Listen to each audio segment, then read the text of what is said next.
இயேசு மக்கள் கூட்டத்தை கண்டு மலை மீது ஏறி அமர அவருடைய சீடர் அவர் அருகே வந்தனர்.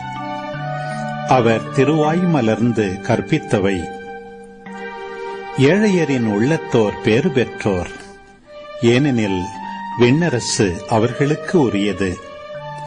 துயருறுவோர் பேறு பெற்றோர், ஏனெனில் அவர்கள் ஆறுதல் பெறுவர்.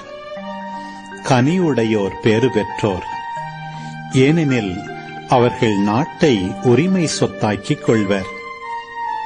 நீதி நிலைநாட்டும் வேட்கை கொண்டோர் பேறு பெற்றோர், ஏனெனில் அவர்கள் நிறைவு பெறுவர். இரக்கமுடையோர் பேறு பெற்றோர், ஏனெனில் அவர்கள் இரக்கம் பெறுவர். தூய்மையான உள்ளத்தோர் பேறு பெற்றோர், ஏனெனில் அவர்கள் கடவுளை காண்பர்.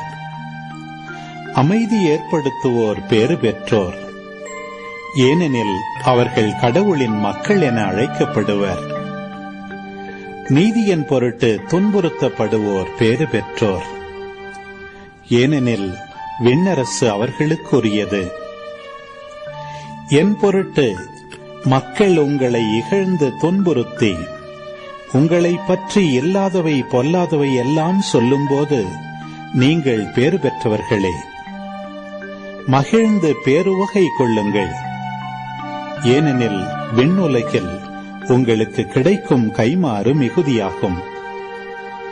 இவ்வாறே உங்களுக்கு முன்னிருந்த இறைவாக்கினர்களையும் அவர்கள் துன்புறுத்தினார்கள்.